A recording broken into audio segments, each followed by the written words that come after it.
Hero Allu Arjun పైన కుట్ర జరిగిందా? కావాలని అల్లు అర్జున్ని సంధ్యా థియేటర్ తొక్కిసలాట కేసులో ఇరికించారా? అక్రమంగా అల్లు అర్జున్ని అరెస్టు చేశారా? ఇండస్ట్రీలోని కొంతమంది పెద్దలు రేవంత్ రెడ్డి గారి సర్కారు పైన ఒత్తిడి తెచ్చి అరెస్టు దాకా ఈ వ్యవహారాన్ని తీసుకెళ్లారా? లేదంటే ముఖ్యమంత్రి రేవంత్ రెడ్డి గారు హర్ట్ అయ్యి అల్లు అర్జున్ అరెస్టుకు ఆదేశాలు జారీ చేశారా? లేదు అంటే అల్లు అర్జున్ ఒకరి మరణానికి కారణమైనందుకే చట్టం ముందు అందరూ సమానమైన నిరూపించడానికే పోలీస్ అల్లు అర్జున్ అరెస్ట్కి ధైర్యం చేశారా? ఇలా రకరకాల వాదనలు అయితే వినిపిస్తూ ఉన్నాయి. ఈరోజు ఒక 6-7 గంటల పాటు పెద్ద హైడ్రామా నడిచింది. సడన్గా అల్లు అర్జున్ ఇంటికి వెళ్ళిన చిక్కడపల్లి పోలీసులు అల్లు అర్జున్ గారిని అరెస్ట్ చేయడం, అక్కడి నుంచి పోలీస్ స్టేషన్కు తరలించడం, కొన్ని గంటల పాటు అక్కడ విచారించడం, ఆ తర్వాత గాంధీ ఆసుపత్రికి తరలించి వైద్య పరీక్షలు నిర్వహించి నాంపల్లి కోర్టులో హాజరుపరచడం. ఈలోపే తెలంగాణ హైకోర్టులో అల్లు అర్జున్ గారి తరపు న్యాయవాదులు క్వాష్ పిటిషన్ దాఖలు చేయడం. ఈలోపే నాంపల్లి కోర్టు 14 రోజుల పాటు అల్లు అర్జున్కి రిమాండ్ విధించడం, చంచలగూడ జైలుకి కూడా ఆల్రెడీ అల్లు అర్జున్ తరలించేయడం. ఈలోపే అల్లు అర్జున్కి మధ్యంతర బెయిల్ని హైకోర్టు మంజూరు చేయడం అంతా కూడా చకచకా జరిగిపోయింది.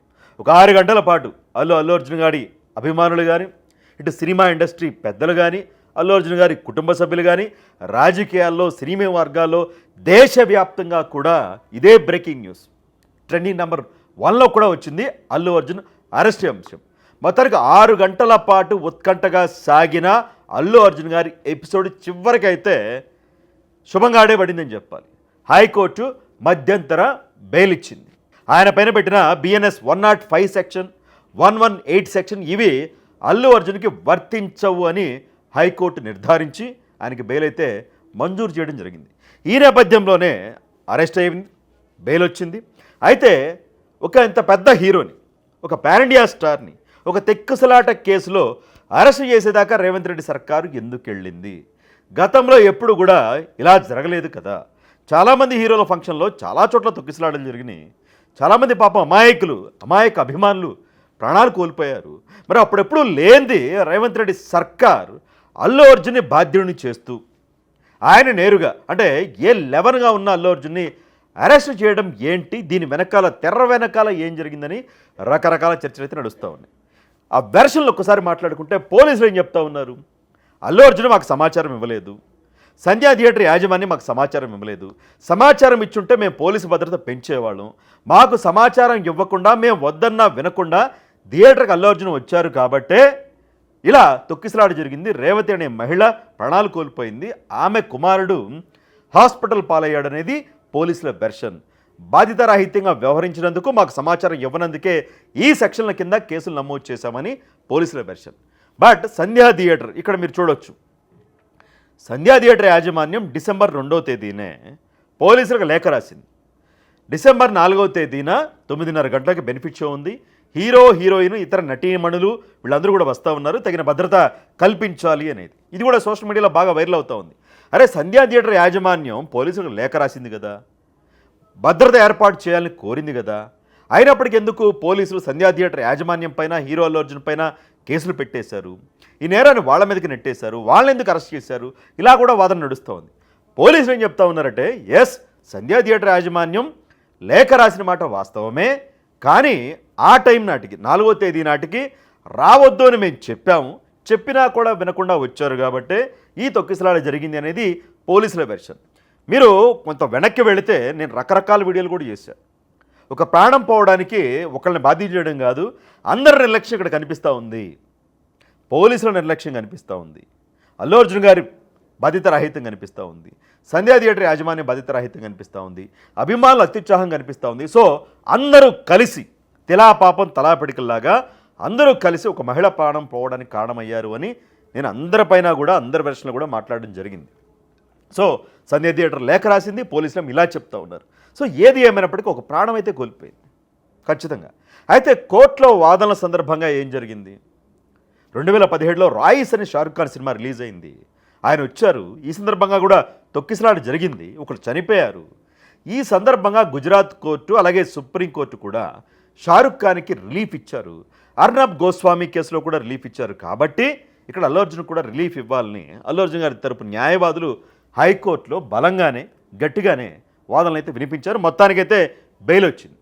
అయితే రకరకాల వాదనలు ఏంటంటే అల్లు అర్జున్ గారు పుష్ప సినిమాకి 2 సినిమాకి తెలంగాణ ప్రభుత్వమే, రేవంత్ రెడ్డి గారి సర్కారే టిక్కెట్లు రేట్లు పెంచుకోవడానికి అనుమతి ఇచ్చింది.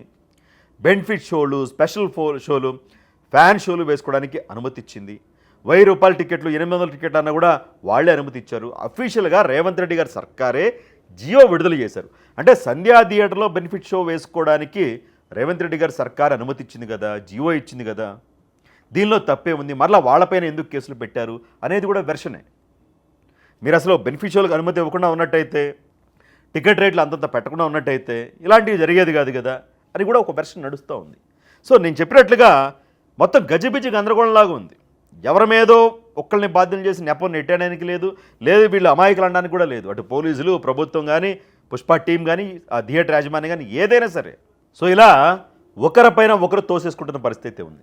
ఇంకో వెర్షన్ నడుస్తూ ఉంది. రేవంత్ రెడ్డి గారు ఎక్కడో హర్ట్ అయ్యారు. పుష్ప సక్సెస్ మీట్ సందర్భంగా అల్లు అర్జున్ గారు అటు టికెట్ రేటు పెంచుకోవడానికి, బెనిఫిట్ షోలు వేసుకోవడానికి తెలంగాణ ప్రభుత్వం అనుమతి ఇచ్చింది, ఆంధ్రప్రదేశ్ ప్రభుత్వం కూడా అనుమతి ఇచ్చింది. ఇలా అందరికీ థ్యాంక్స్ చెప్పే క్రమంలో, అంటే ఆంధ్రప్రదేశ్లో ముఖ్యమంత్రి చంద్రబాబు నాయుడు గారికి, డిప్యూటీ ముఖ్యమంత్రి పవన్ కళ్యాణ్ గారికి ధన్యవాదాలు, కందుల దుర్గేష్కి, ఇక్కడ కూడా బట్టి విక్రమార్క గారికి, వీళ్ళకి థ్యాంక్స్ చెప్పే క్రమంలో తెలంగాణ ముఖ్యమంత్రి అని తడబడ్డారు ఆయన. మరి సడన్గా పేరు గుర్తుకు రాలేదో ఏమో తెలియదు కానీ తడబడి ఆ తర్వాత వాటర్ తాగి అక్కడి నుంచి రేవంత్ రెడ్డి అని ఆ స్టేజ్ దగ్గర ఉన్న వాళ్ళు అంటూ ఉంటే ఆ తర్వాత తెలంగాణ ముఖ్యమంత్రి రేవంత్ రెడ్డి గారు అని సంబోధించారు. సో ఇక్కడ తెలంగాణ ముఖ్యమంత్రి రేవంత్ రెడ్డి గారు హర్ట్ అయ్యారు. నేను బెనిఫిషియల్గా అనుమతి ఇచ్చా, టికెట్ రేట్లు పెంచుకోవడానికి అనుమతి ఇచ్చా, అలాంటిది నా పేరే అల్లు అర్జున్ మర్చిపోతారా? సో అందుకని అల్లు అర్జున్కి తెలంగాణ ప్రభుత్వం అంటే ఏంటో చూపించాలి, రేవంత్ రెడ్డి అంటే ఏంటో చూపించాలి. అంటే పుష్ప 1లో ఒక డైలాగ్ ఉంటుంది, షెకావత్ది, ఒకటి మర్చిపోయా పుష్ప అంటాడు, ఒకటి మర్చిపోయాడు సార్ అనేది. సో ఇక్కడ కూడా ఒకటి మర్చిపోయావు అల్లు అర్జున్ అని రేవంత్ రెడ్డి గారు తన పేరుని గుర్తు చేశారని కూడా సోషల్ మీడియాలో చక్కర్లు కొడుతూ ఉంది. సోషల్ మీడియాలో మరి మనం నిజమని నిర్ధారించలేము. అరే పేరు మర్చిపోయినందుకే ఒక పెద్ద స్టార్ని తీసుకెళ్ళి జైల్లో వేస్తారా, కేసు పెట్టని కూడా మనం కన్ఫామ్గా చెప్పలేం. కానీ బట్ సోషల్ మీడియాలో జరుగుతున్న అంశాన్ని మాత్రమే మీ దృష్టికి తీసుకొస్తూ ఉన్నాను. అలాగే అల్లు అర్జున్ గారికి సంబంధించి ఆయన అరెస్ట్ తీరుని అటు బండి సంజయ్ కానీ, ఇటు కేటీఆర్ గారు కానీ, అలాగే ఏపీ డిప్యూటీ స్పీకర్ రఘురామకృష్ణరాజు గారు కానీ ఖండించారు. వైఎస్ జగన్మోహన్ రెడ్డి గారు కూడా ట్విట్టర్ వేదికగా ఆయన కూడా రెస్పాండ్ అయ్యారు. హీరో నాని మరికొంత మంది కూడా రెస్పాండ్ అయ్యారు. చిరంజీవి గారు అల్లు అర్జున్ గారు ఇంటికి వెళ్ళి పరామర్శించారు, నాగబాబు కూడా వెళ్ళారు, పరామర్శించారు.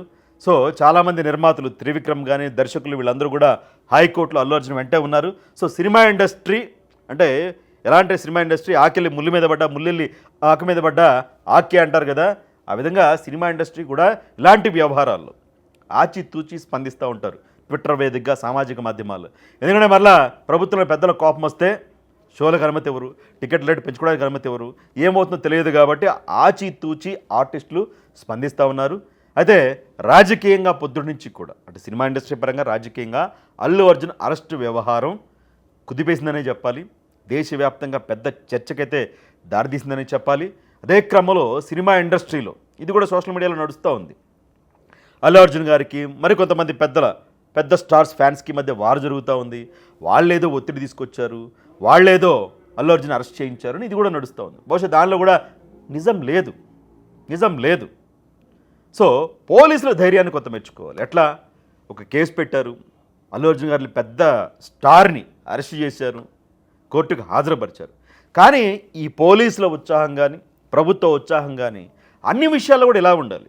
అల్లు అర్జున్ విషయంలో ఒకలాగా, మరో అర్జున్ విషయంలో ఒకలాగా, సినిమా యాక్టర్ విషయంలో ఒకలాగా, సామాన్యుడి విషయంలో ఒకలాగా, పొలిటీషియన్ మన పార్టీ అయితే ఒకలాగా, వేరే పార్టీ అయితే ఒకలాగా, ఇలా ఉండకూడదు. చట్టం ముందు అందరూ ఎలా సమానమో ప్రభుత్వం ముందర, పోలీసుల ముందర కూడా అందరూ సమానమే. అల్లు అర్జున్కి ఇలాంటి విషయాల్లో అత్యుత్సాహమో మరి ఉత్సాహమో లేదు, చట్ట ప్రకారం పోవాలి, నిజాయితీగా ముందుకు పోవాలి అన్న వ్యవహారము అరెస్ట్ చేశారు. బట్ భవిష్యత్తులో ఇలాంటివి జరగని గ్యారంటీ లేదు, జరగవచ్చు, జరగకపోవచ్చు. బట్ ఏదైనా జరిగితే దురదృష్టకర సంఘటన ఇలాగే పోలీసులు రెస్పాండ్ అయితే రేవంత్ రెడ్డి గారి సర్కార్కి, పోలీసులకు కూడా మంచి పేరు వస్తుంది. అలానే అల్లు అర్జున్ గారి విషయంలో ఇంత ఉత్సాహం చూపించి వేరే విషయాల్లో చూసి చూడనట్లు పోతే ఇదేదో మొత్తానికి కుట్రపూరితంగానో కక్షపూరితంగానో అరెస్ట్ చేసినట్లుగా భావించాల్సి ఉంటుంది. సో ఏది ఏమిటికి ఫైనల్గా ఏంటంటే సినిమా హీరోలైనా ఎవరైనా సరే బాధ్యతగా వ్యవహరించాలి. పోలీసులు కూడా చట్టం ముందు అందరూ సమానమైన రీతిలోనే వాళ్ళు వెళ్ళాలి. ప్రభుత్వం కూడా హర్ట్ అయ్యో లేదంటే ఇగోలకు పోయో ఒకరి విషయంలో ఒకలాగా స్పందిస్తే మొదటికే మోసం వస్తుంది. సో ఈ అంశాన్ని అయితే ఖచ్చితంగా అందరూ గుర్తుపెట్టుకోవాల్సిన అవసరం అయితే ఉంది. మొత్తంగా అల్లు అర్జున్ గారి అరెస్ట్ కథ సుఖాంతమైందనే చెప్పాలి. మధ్యంతర బెయిల్ అయితే వచ్చింది. చూద్దాం మరి భవిష్యత్తులో ఏం జరుగుతుందనేది. ఈ వీడియో పైన అల్లు అర్జున్ గారి అరెస్టు బెయిల్ పైన ఆయన అరెస్టుకు సంబంధించి బ్యాక్గ్రౌండ్లో చాలా కుట్రలు జరిగాయని సోషల్ మీడియాలో ఏవైతే వార్తలు వస్తూ ఉన్నాయో పోస్టులు పెడతా ఉన్నారో ఆయా అంశాలపైన మీరేమనుకుంటున్నారో కూడా ఇది కుట్ర లేదు అంటే పోలీసులు కరెక్ట్గానే వ్యవహరించారా మీ అభిప్రాయాన్ని కూడా తెలియచేయండి.